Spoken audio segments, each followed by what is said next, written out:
Estamos entonces en la última materia de hoy, discipulado personal.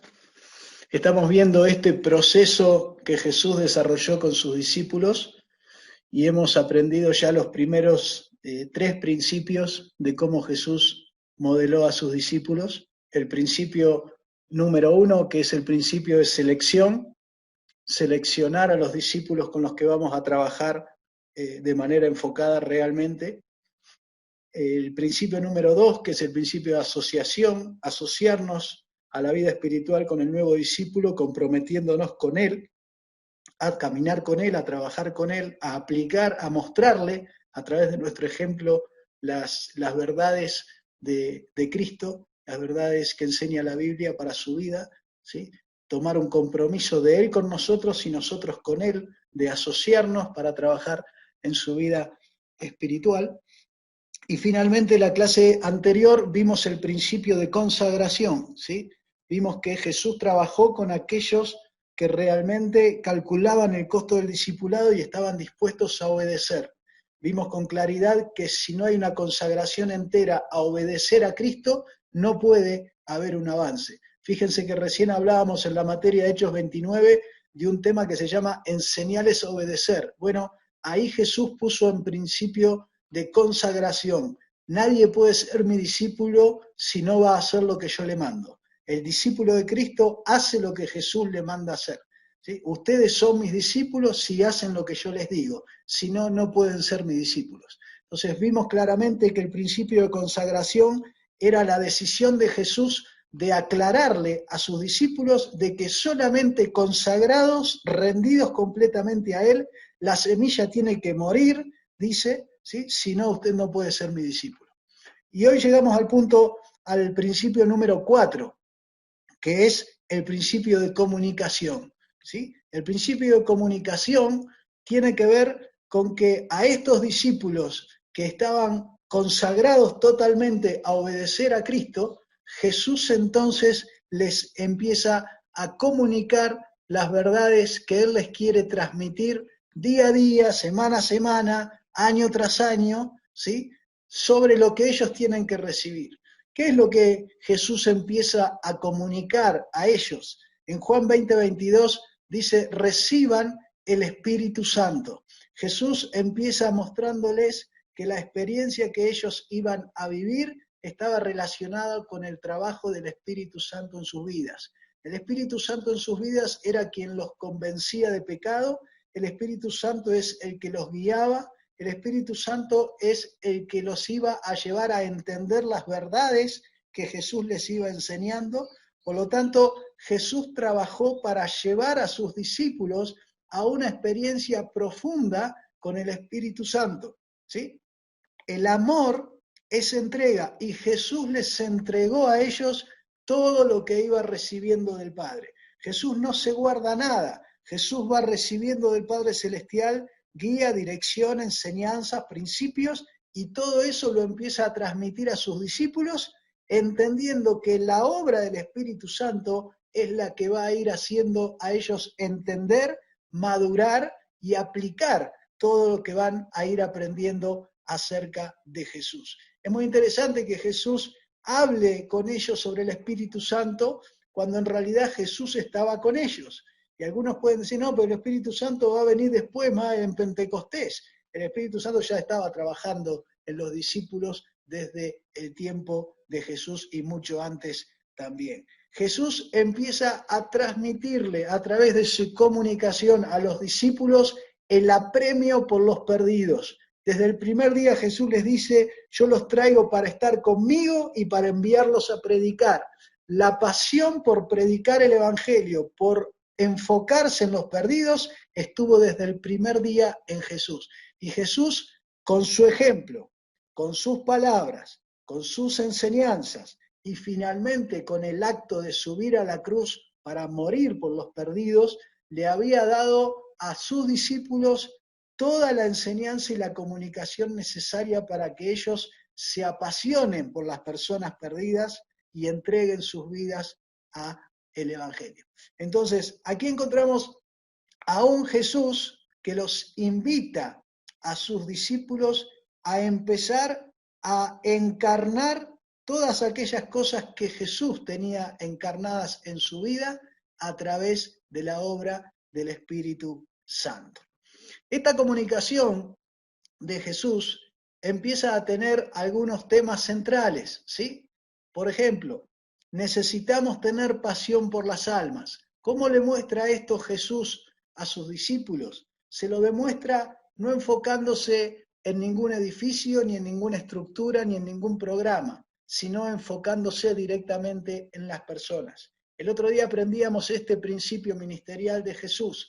Jesús se enfoca en las personas, en relación con la gente, en amar a las personas, en ir hacia ellas, en tener un amor activo por cada una de ellas, ¿sí? ¿Y quién puede traer esta pasión a una persona? Solamente el Espíritu Santo puede hacer esa obra en nuestros discípulos. Por eso desde el primer día tenemos que no solo comunicar la pasión por las almas y los perdidos a través de nuestras palabras, sino a través de lo que hacemos, ¿sí? Empezar a mostrar que nos interesan las personas, que nos interesa el que no tiene a Cristo, que estamos dispuestos a ir hacia ellos y que nuestros discípulos vean que nosotros estamos en la disposición de ir a buscar esas personas, ¿sí?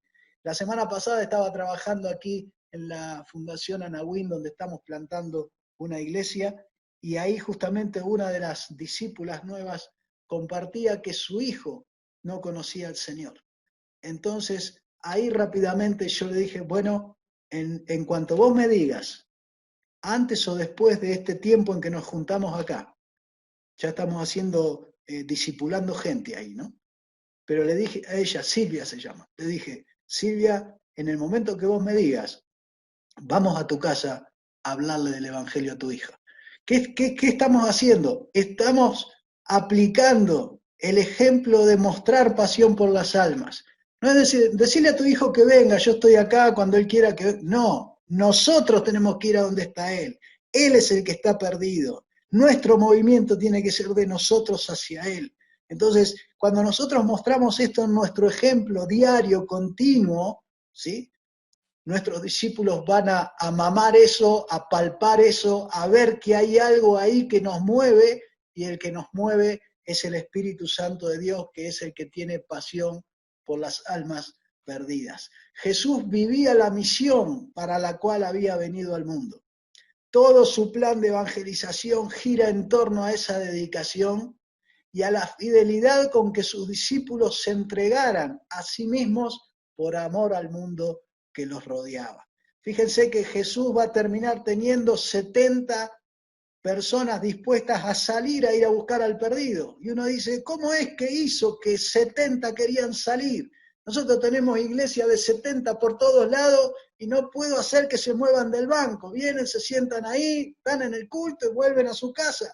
¿Cómo hizo Jesús para mover a 70 a querer salir, a ir casa por casa y a plantar iglesias en esos hogares? Bueno, Jesús era el modelo. El Espíritu Santo, a través del modelo de Jesús, hizo que los discípulos vean ese modelo de vida misional, ¿sí? Cuando nosotros elegimos el nombre de misión, justamente viene de ver el modelo de Jesús. Jesús es una persona que vive en misión. Todo su día, desde que Él se levanta, Él está enfocado y mirando qué es lo que va a hacer en la misión que el Padre le encargó. Y este ejemplo de vida de Jesús es el que va a ayudar a que sus discípulos, lo que lo están mirando, pongan en práctica este principio. Esta era la manera de comunicar de Jesús. Comunicar no tiene que ver con hablar. La comunicación tiene que ver con transmitir un mensaje. Y la mejor manera de transmitir un mensaje es a través de nuestra vida. Si nosotros como Jesús, al formar discípulos, estamos comunicando un modelo de vida, esos discípulos rápidamente van a tomar ese modelo de vida y lo van a aplicar también en sus propias vidas. La obra del Espíritu Santo nos es comunicada a cada uno de nosotros a través de lo que leemos en las Escrituras, de lo que Dios pone en nuestro corazón y de los modelos que nosotros vemos a nuestro alrededor. Por eso cada vez que nosotros vemos un modelo de vida que refleja a Cristo, necesitamos mirarnos en ese modelo y a partir de ese modelo caminar. mirar a Jesús como nuestro modelo y también mirar a aquellas personas que alrededor nuestro modelan ese ejemplo de Jesús para nosotros, para que nosotros lo veamos en vivo y entonces ir y experimentar lo mismo. Experimentar al Cristo vivo en cualquier forma personal es la obra del Espíritu Santo. Si cuando Liliana está trabajando ahí en Neuquén y ve que una persona empieza a ir a la casa de otra para predicarle el Evangelio porque ve el ejemplo de ellos, de ir a su casa, es porque el Espíritu Santo está haciendo la obra ahí. El Espíritu Santo es el que mueve a las personas, ¿sí?, a que hagan la misión que Jesús nos mandó. Y esto, como dice aquí el autor Coleman, no es narcisismo espiritual, ¿sí? El Espíritu capacita para la misión. No es que uno se siente especial, sino que el Espíritu Santo va colocando en nosotros la pasión por los perdidos, la pasión por aquellos que no tienen a Cristo, la pasión por plantar su iglesia en cualquier lugar donde Dios nos indica que debe ser plantada. Y aquí finalmente hay dos pasajes que podemos leer que nos ayudan a redondear de alguna manera estos conceptos que estamos compartiendo acerca del Espíritu Santo. Ahí en Mateo, versículo 12, ¿sí?, y versículo 28, si vos tenés ahí tu Biblia cerca, podemos leerlos. Pero si yo por el Espíritu de Dios echo fuera a los demonios, ciertamente ha llegado a ustedes el reino de Dios. Cuando la obra del Espíritu Santo se empieza a manifestar en nuestros discípulos, esto indica que el reino de Dios ha llegado a la vida de ellos y se empieza a desarrollar. En Lucas, capítulo 4, versículo 18. Lucas 4, versículo 18. Dice Jesús: el Espíritu del Señor está sobre mí, por cuanto me ha ungido para dar buenas nuevas a los pobres. Me ha enviado a sanar a los quebrantados de corazón, a pregonar libertad a los cautivos, vista a los ciegos y poner en libertad a los oprimidos, a predicar el año agradable del Señor. Es la obra del Espíritu Santo en Jesús y en las personas, en nuestros discípulos, la que nos va a llevar adelante a vivir esta vida entregada a pregonar el Evangelio, a sanar a los oprimidos, a liberar a los que están con ataduras. Todo esto es obra del Espíritu Santo a través de aquellos que simplemente se han consagrado a Él. ¿Qué implica esto en nuestra tarea de discipulado? Que la evangelización y la formación de los discípulos no es una empresa humana, no es algo que podemos lograr a través de nuestros propios medios.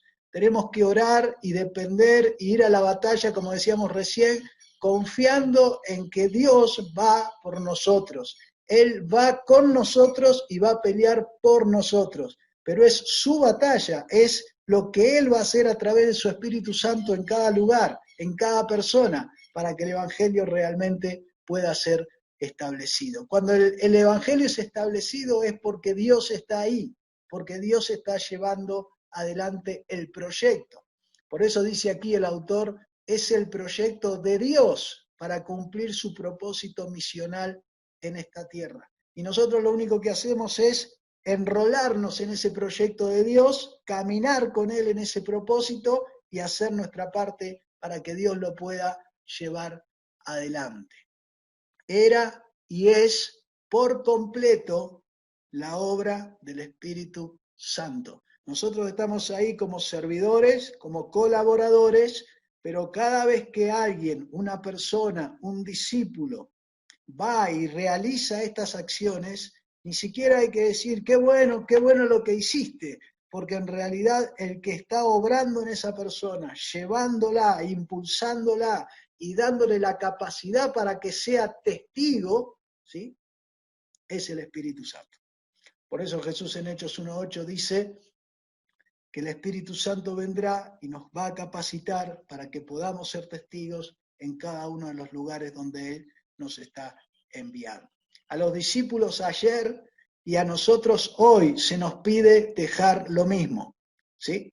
Dejar que el Espíritu tome posesión completa de mi vida y de la vida de nuestros discípulos. Y para esto nuestro trabajo humano es comunicar a través de la palabra de Dios, a través de nuestro ejemplo y en oración y confianza en el Espíritu Santo, en que Él va a hacer la obra en los discípulos con los que estamos trabajando. Es hermoso ver que cuando nosotros nos enfocamos a trabajar con gente, el resultado final no depende de nuestro trabajo solamente, sino del Espíritu Santo, ¿sí? Entonces, Él es el que puede hacer una diferencia en la vida de las personas. No es lo que nosotros somos, sino lo que Él es lo que constituye la diferencia. La obra sobrehumana a la que somos llamados requiere ayuda sobrenatural, una comunicación del poder de lo alto, una comunicación que viene del Espíritu Santo a cada uno de nosotros. Y pregunta el autor, ¿quiénes recibieron esa comunicación? ¿Todos? ¿Cualquiera? ¿Cualquiera que venía por ahí? No, esa comunicación la recibieron aquellos que Jesús primero seleccionó, aquellos con quienes se asoció, en quienes invirtió su vida para que extendieran su reino, aquellos que se consagraron a Él y mostraban una obediencia 100% a la voluntad de Jesús. A esas personas Jesús les comunicó estas verdades a través de su ejemplo y el Espíritu Santo hizo la obra en cada una de estas personas y transformó a la mayoría de esos discípulos, menos a Judas, transformó a cada uno de esos discípulos en una columna de la iglesia de Cristo.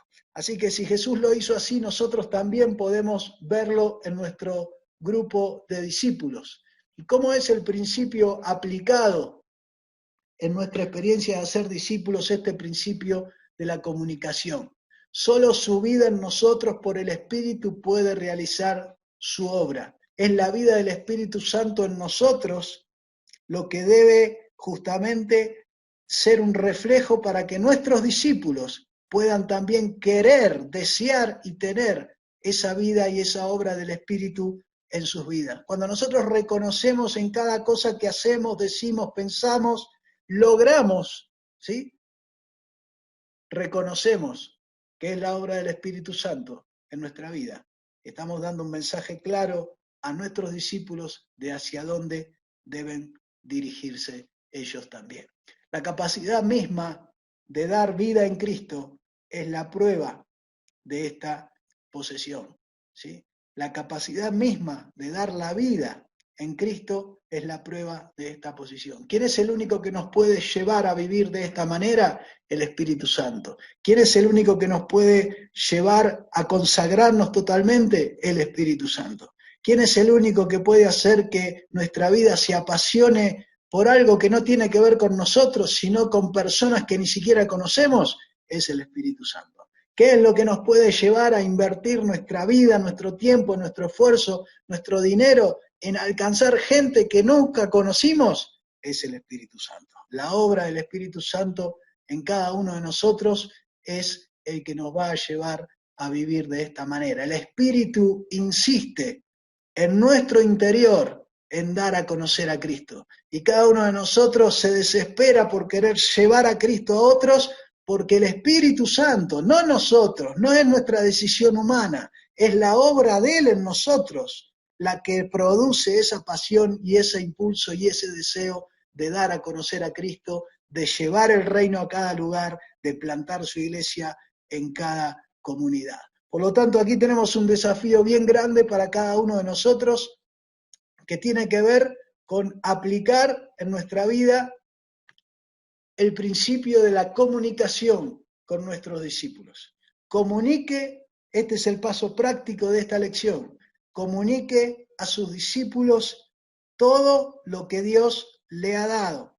Y todo esto que Dios le ha dado, entienda que viene a su vida y se desarrolla en su vida a través de la obra del Espíritu Santo.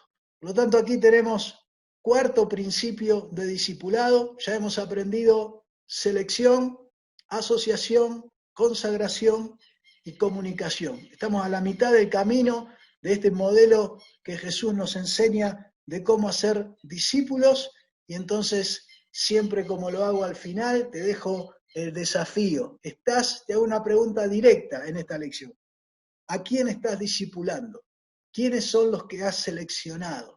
¿Sí? Presencial, virtual, como puedas. ¿A quién estás discipulando en este tiempo? Jesús inició esta cadena de bendición hace 2000 años. Esa cadena llegó a tu vida, has sido bendecido y ahora sos el responsable de formar nuevos discípulos. Ese es el próximo eslabón de la cadena y te pedimos en el nombre del Señor que no cortes esta cadena de bendición, porque esta cadena de bendición, dice la palabra de Dios, que un día va a llegar hasta lo último de la tierra y será predicado este evangelio a cada tribu y a cada nación. Y entonces vendrá el fin. Habremos terminado la tarea que Jesús nos encargó y nos iremos a estar con Él y habrá llegado el tiempo de descansar.